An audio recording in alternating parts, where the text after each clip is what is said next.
I'm Gilbert Gottfried. I'm here with Frank Santopadre, and we're once again recording at Nutmeg with our engineer, Frank Verderosa. And this is Gilbert and Frank's Amazing Colossal Obsessions. Colossal Obsessions. I liked the week when you said, Amazing Colossal Obsessions. Very Calvin Klein commercial, circa 1990. Obsession, yeah. Paul Rayburn is here, crack researcher. Oh, is that what he does? Researcher on crack. Yeah.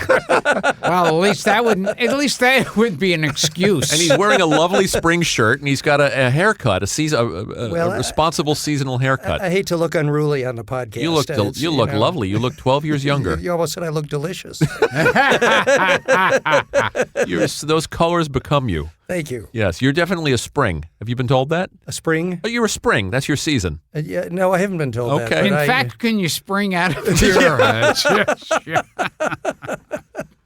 So what are we here to talk about? This is one of those sad subjects. Yes. For a while, we wanted to get the great Bill Dana. A long while. Yeah. And it wasn't for a lack of trying, believe us. And we finally got in touch with him. We were sending emails, and he would send emails back to me and Dara, and it was like he'd send the funniest. What kinds of things did he write? He and his wife would send us the nicest. Here's one. His wife, Evie.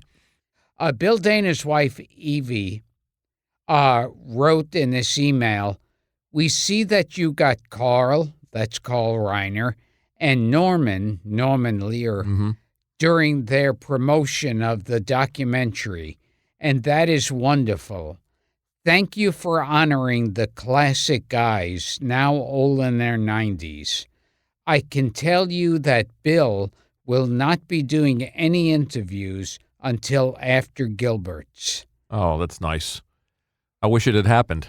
Yeah. Yeah. It was, and he was like, seemed very enthusiastic. Yeah, we got his information from Cliff Nesteroff, so I want to give Cliff credit for that, for connecting us. And you guys were going back and forth on email for months. And he'd send us these funny, wild, and like reading the emails, I kept thinking, this guy is going to be a funny interview. Sharp at 92. Yes. Yeah, he was. He had like just the weirdest email. And then I started corresponding with Evie on Facebook. I friended, there was a Bill Dana page, and she wrote me back, and she said, we listened to the podcast, and I said, please tell Bill we want him on immediately, and that he's a legend, and she said, I'll go in the other room and tell him right now. I thought it was we started to think it was definitely a foregone conclusion. And I got on the phone with him once, and he told me he was a fan, and he was familiar with my work, which was great. Oh God, what a compliment. Bill Dana. Tell you. And it's like, well, Bill Dana, most famous, of course, as Jose Jimenez. Jose Jimenez. And nowadays, there would be riots in the street. There was protest then. Yeah. Over the character. When did he say Paul? He did that character for he created that character for the Steve Allen show. That's right. Yeah, that's right. And I can just run through some of the early career for a minute. Yeah. William, we think Shathmary. He was a Hungarian Jew. Jewish descent. No Italian in him, as far as I can tell. No, Frank. Sorry about don't that. think so. That's why I was a fan. Yeah, exactly. We think it's Shathmari. If somebody knows Bill and the family and wants to correct us. But he did grow up in a Spanish and Italian neighborhood. So that's I'm throwing you a little bone there. Yeah. His older brother, Gilbert, do you know what his older brother, Irving, is famous for? Oh, we do know this. Yes. Dun, da, da, da, he composed the Get Smart Unbelievable, theme. yeah. Well, unbelievable. you'd see his name in the credits. Yeah. Composed the Get Smart theme. That was a great thing. It's a great thing to have on your resume. Yeah, it's unbelievable. So he actually started writing for Don Adams. That was one of his early gigs. Yeah. And he invented the Would You Believe? He sure did. Which was a staple of Don Adams. Did you know that Bill Dana had written these things? I didn't know he created. Well, Maxwell Smart was an outgrowth of a character from the Bill Dana show, right? From the house detective. I remember that. Right. Yeah, Glick. But I today on YouTube you can find the very first Would You Believe joke from Get Smart. And so Don Adams says, would you believe, he says, I suffered the Chinese water torture, 1 drop on the forehead every minute. Would you believe they had 300 gallons of water? And the guy just shakes his head and he says, would you believe a quart? He says, how about once a day with a glass of water and an eyedropper? Yeah, it's a the triple. very first, would you believe? It's a triple. Yeah. Would you believe this entire warehouse is surrounded by 100 cops with Dobermans? Right. I find that hard to believe. Would you believe 10 security guards and a bloodhound? I don't think so. How about a Boy Scout with rabies? That was the rhythm of There's them. also, if you look up the water torture one, guess who is in the scene while he's doing this? Bill Dana. Oh, but he's in two Get Smart episodes. In the scene. Yeah, that's one of the ones. Yeah, he was an NBC page. Yeah, Bill Dana. That's how he actually got his career in the business. On the Steve started. Allen show, they had a man in the street segment, and so he was involved in that. And the thing about his name, and we can't pronounce his name, he told a story, I think in the Ed Sullivan show at one point, and he said, some woman came up to him and said, well, what's your real name? And he goes, William Shathmary. She goes, oh, I can see why you changed it to Jimenez. Well, Dana actually was his mother. His mother's name was Dina, D-E-N-A, and that's where he got Bill Dana from. His real name was Bill. And Don Adams was a lifelong friend. He wrote for, people don't think of him as a writer. He did a lot of comedy writing. Yeah, Bill did. Yeah, he wrote that classic All in the Family episode that we were just talking about outside with Larry Kenny, the Sammy Davis episode. Yeah. But he wrote for a lot of people. He wrote for Spike Jonze and Don Knotts, and he wrote sitcoms like Chico and the Man, and he wrote for the Smothers Brothers. He was a very prolific comedy writer. And there's no way around it. I remember watching him as Jose Jimenez, and I'd crack up. Uh-huh. Yeah. Sure. I think everybody. And now that was one of those things, though, where it came to that, scary underbelly of show business where it was like the mob got a hold of the tapes of him as Jose Jimenez, and I think they got all the money. Cliff told us a story, I think it's Bill Dana, where they release an album without his knowledge. Yeah, I think they recorded him. Yes, they off recorded the him. Ed Sullivan show. They recorded him and they released a Bill Dana record that he had no knowledge of. Pretty sure it's Bill Dana. We'll double back. We'll double check on that. Yeah, he was on Ed Sullivan, and they just put a tape recorder to the TV. Yeah, and as long as we're talking about Cliff, check out on Cliff's website, Classic Showbiz, on his blog. He has 2 very, very lengthy interviews with Bill that are really worth reading, where they cover everything. Yeah, that character was created for a skit. I think the first skit for Jose Jimenez is he was an instructor for department store Santa Claus. That was. And he writes Joe on the blackboard, teaching them how to J-O. And then he came back as a deep sea diver. I think astronaut, the album finally got released as he was like the first man on the moon. Yeah, he was an astronaut. The astronaut was a guy. Right. But the thing that made it funny was he was completely unaware of how he sounded or why people couldn't. He would just march on.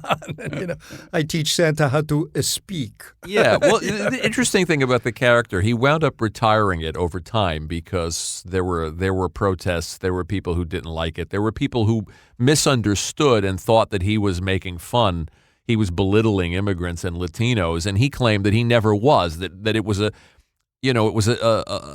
sad character. It was a character that was an immigrant trying to assimilate. Yes. And you were supposed to sympathize with this character, not mock him. And somehow the meaning was lost. His intent was lost. Yeah. And he said he knew it was time to retire the character when people would walk up to him in the street and say, "I love the way you do that dumb Mexican." Oh, yeah. And he realized, because he was a very sensitive guy. I mean, by all accounts, a really beloved guy, and didn't want to be misunderstood, didn't want the character misunderstood. And he finally read the character's obituary at an event in Los Angeles when he retired him.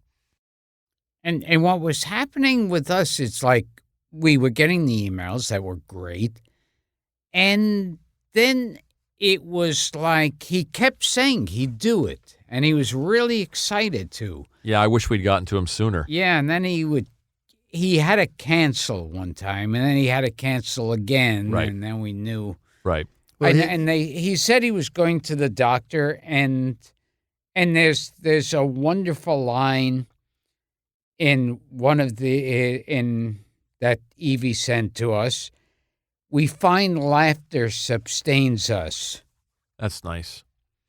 They never, she didn't say, as Frank pointed out, he was 92.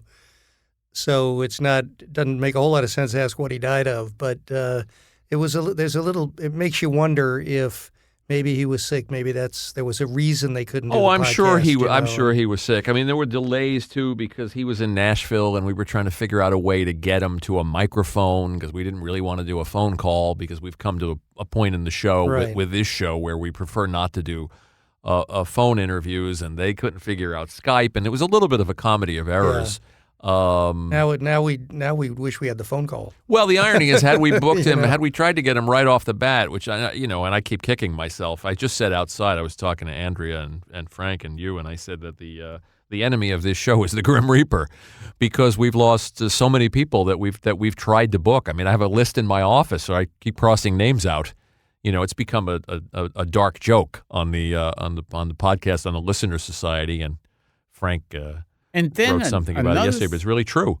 Another thing with this show is that, and this is another thing that we both kick ourselves about, is when we'll see a name of somebody who died recently, and we'll go, we didn't even fucking think of this guy. Well, and that's why we appreciate the fans sending names. Well, look, our list is pretty long. There's a couple of hundred names on it. and most times, I would say 75% of the time, I see a name posted on Facebook. Hey, how about this guy? How about Henry Silva? Yes, we've thought of Henry Silva. How about William Daniels? Yes, William Daniels said no thanks.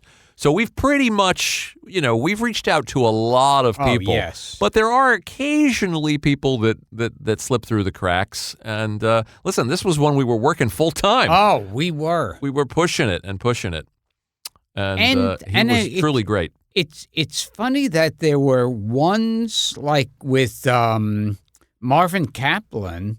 Yeah, that we got in under the wire. Yeah.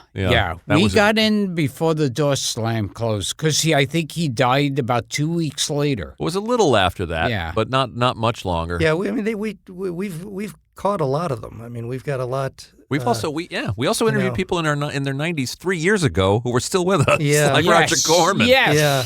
And Larry Storch and Marty Allen. Mad Magazine. Al Jaffe. Yeah. But Marty Allen and Larry and Corman were in like our first 6 months, and they're still going strong. So you just never know. We didn't know Adam West was going to pass. It's good to mention that because we don't want people to start turning us down because if I even have a conversation with those guys, my health is going to... No, that's just a rumor Frank Verderosa likes to promote on social media. But my wife is smart. She says start with the 98-year-olds and start working your way backward. Well, my theory has always been, hey, watch the roast. That's caught on on social media. A great talent, Bill Dana, did a lot of different things. And yes, as you said, Don Adams' character, Maxwell Smart, Don Adams started a character on the Bill Dana Show, and he was a house detective named Byron Glick, an inept house detective, and he talked like that. And that's kind of where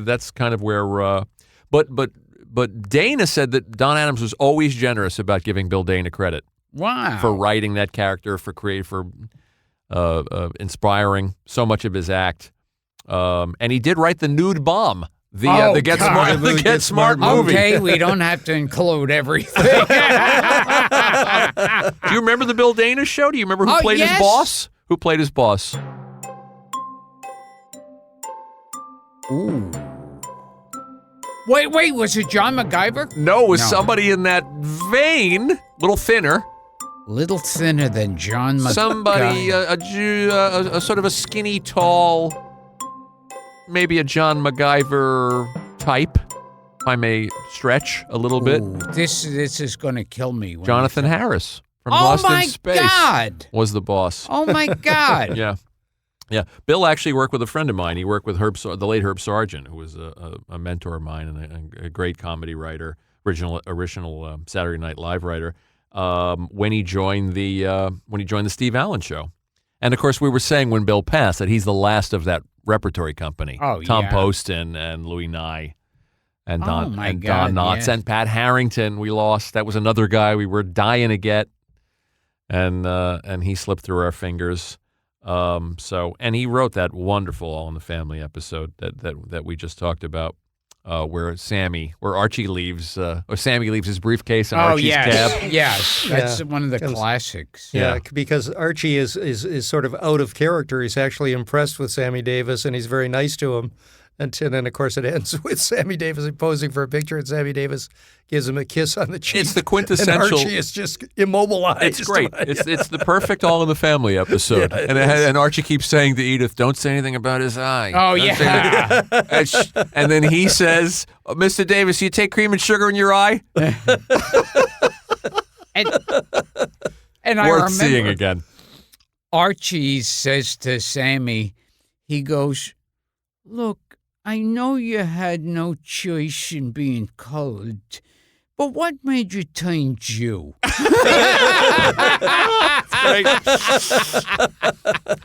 Great stuff. Great stuff. Yeah, he had another person he was friends with forever was Norman Lear. Oh, yeah. Yeah, they went way back. We're lucky. We got Norman. We got Carl oh my Reiner. We God, got Dick Van Dyke. Dyke. We got all these Yes. people in their 90s. And, the last time we sat to do a tribute like this, which was not too long ago, was for Adam West. it was last week. And there's some interesting parallels. I mean, the one we got to mention the cameo on Batman. What we talked about, but Batman and Robin climbing. They would climb up walls and they would tilt the set and all. Yeah, that. even as like a little kid, every little kid knew what I did. That special effect. Yeah. So, I told you my the story. Bill Dana bit was Batman's climbing up the wall and he opens a window and starts a conversation with Batman. As Jose Jimenez. As Jose He's in character when he comes to the window. We better hurry, Batman. Not too fast, Robin. In good bat climbing, as in good driving, one must never sacrifice safety for speed. Right again, Batman. Who are you, citizen? Oh, my name is Jose Jimenez. And who, may I ask, are you two nice people climbing down the side of this building when the elevators are available? I'm Batman. And I'm Robin. I'm the foreman of a jury. We're trying to make up our minds what to do to a terrible, nasty criminal person, Oh, Trying to find out now. Excuse me. Oh, you decided? What? Oh. Fellas, could you leave the rope? But the two of them they're similar because both of those guys were like working actors. I mean, Bill Dana wrote, did a lot of other things. He acted a lot. But I've got like the filmography and stuff. There's, I don't know, if he has 50 credits as an actor. I don't know how many as director or as writer. He wrote a lot. TV, and I mean, he was just working all the time. Right. Right. And he did, I think, Golden Girls toward the end of his career. Golden Girls. Oh, yeah, he would pop up on there. Yeah. As a lot of those guys popped up on Golden Girls. That's a show where, boy, I'll tell you, the character actors, that's a little like The Love Boat. Oh, you yes. go through that roster, and it's like, oh, Leslie Nielsen, Herb Edelman, and you just click them off. One after the other. What are some of those other credits? He retired. He retired Jose Jimenez in the early 70s. He did. And I was trying to remember. I just found it here that he had in 1988. He briefly brought it back for Smothers Brothers thing. Smothers Brothers. Well, what better place to do it than a Smothers Brothers show? Right. And to just discuss it. And that was the last time we saw Jose. What were some of Jimenez. those other acting credits in the 60s? He was in. Most of these are like one show. St. Elsewhere. He was in one. He was Howie Mandel's He was actually dad. in several episodes. I think in that one. Yep. Mr. Fiscus. Right. That was that. What other shows? Because he worked a lot in the 60s. I don't remember this one, Zorro and Son. Don't remember that one either, but I like the premise. Sounds like No the Soap kind of show Radio. we No Soap Radio was No with Steve Soap Radio. Gutenberg. Yes. And future what else do we have podcast in guest, we here? hope. Let's see here. Yeah, Golden Girls. You told 6 or 7 Golden Girls episodes. Yeah. Have 1987 Haven't Gun Will Travel. Haven't Gun Will Travel. But he did a lot of other popular shows in the 60s. What do you have there? What you have the I got IMDb? here? I got to go back. Did you 'cause print out? they're in reverse Yeah. order here. Great Expectations, 1978. What do we got? Got some of these things. 1978 TV movie, Windows, Doors, and Keyholes. Don't know that one. It sounds like a This Old House repair. I know he did home repair a show. TV movie called A Guide for the Married Woman with another one of our 90-year-old guests, Peter Marshall. Oh, wow. 1976, he did an Ellery Queen. Yep. And the character, tell me the ethnic background of this character. Salvatore Mercadante. I don't know. He probably, he played his fair share of Italians. Yeah. I'm not sure that's Italian, but if you say so. Remember Ellery Queen with David Wayne and Jim Hutton? Oh, yes, Yeah. yes. Yeah. He was very visible on television in the 60s and the 70s. I mean, I remember him on variety shows specifically. But he acted a lot. He turned up in a lot of different things. He was in 1973, The Bob Hope Show. Oh. Has Bob Hope come up in this show? Never. Never. I think he produced or wrote an animated project, too. I don't know. Let's see. The Courtship of Eddie's Father. Sure. The With Bill- Hollywood Palace. with Bill Bixby. He was on about 5 times. Hollywood Palace. That was a famous variety show. Adam West hosted that show. 1967, An Italian in America. Yeah, he played Italians. See? Like Hector Elizondo. He played Another okay, here we Latino go. actor my who God. plays a lot of Italians. Oh, we got to get him on We the got to get Hector Elizondo. All right, so here's 19... We just booked Tony Lobianco. Oh, So yeah. how many Italians am I allowed a month? Yeah. He's not even Italian. all right, Hector's here not we go. Italian. I think we've already filled the quota. in 1967, he played Marvin Klump in what show? You got me. The Man from U.N.C.L.E. Marvin Klump. Oh, everybody was on The Man from that U.N.C.L.E. was, and the episode was the Matterhorn affair. Yeah, he was big in the 60s. 1966 was the Batman cameo. That same year, he was on Bob Hope Presents the Chrysler Theater.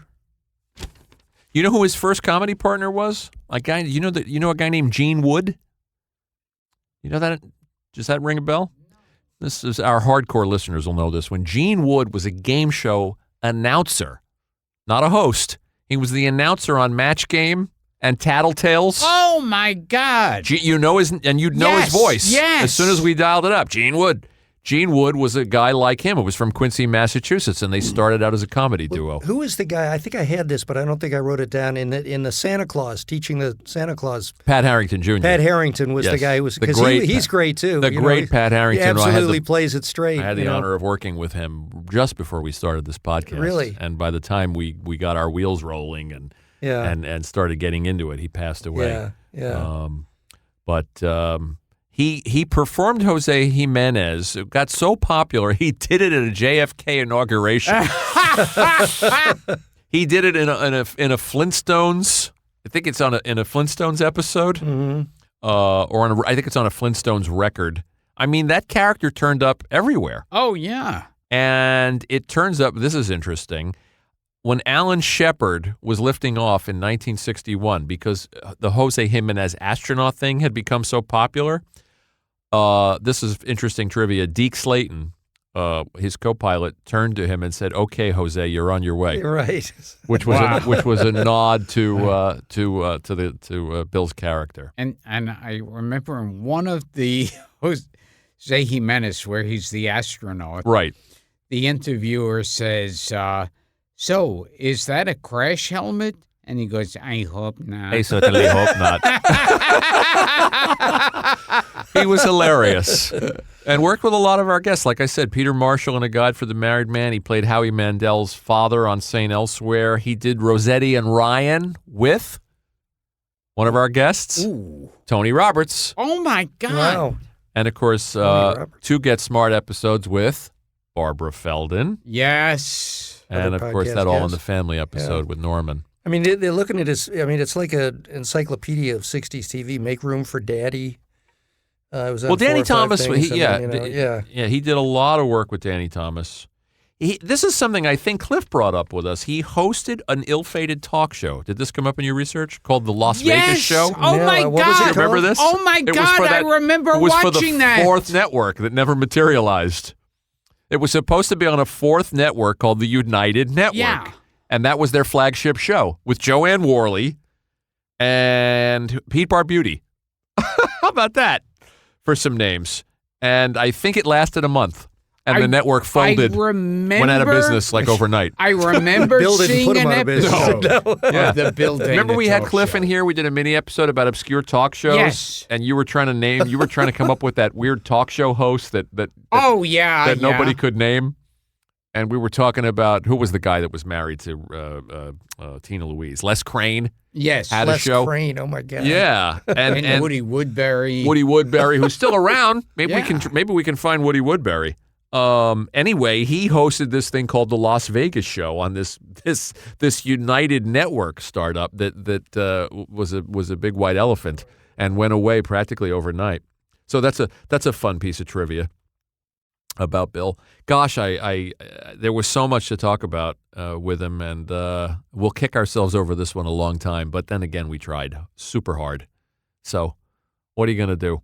Anyway. So this has been Gilbert and Frank's amazing colossal obsessions remembering Bill Dana. The great Bill Dana. A new policy here at the Hungry Eye is to bring you people who are in the news currently, and the gentleman you're about to meet could possibly be the most important man in any of our lives. He's the United States Air Force officer who has been chosen to be the first man sent into outer space. I'm referring to the chief astronaut with the United States Interplanetary Expeditionary Force, and here he is now. How do you do, sir? May we have your name? My name, Jose Jimenez. And you're the chief astronaut with the United States Interplanetary Expeditionary Force? I am the chief astronaut. With the United States in the planetary. But my name, Jose Jimenez. Mr. Jimenez, could you tell us a little about your spacesuit? It's very uncomfortable.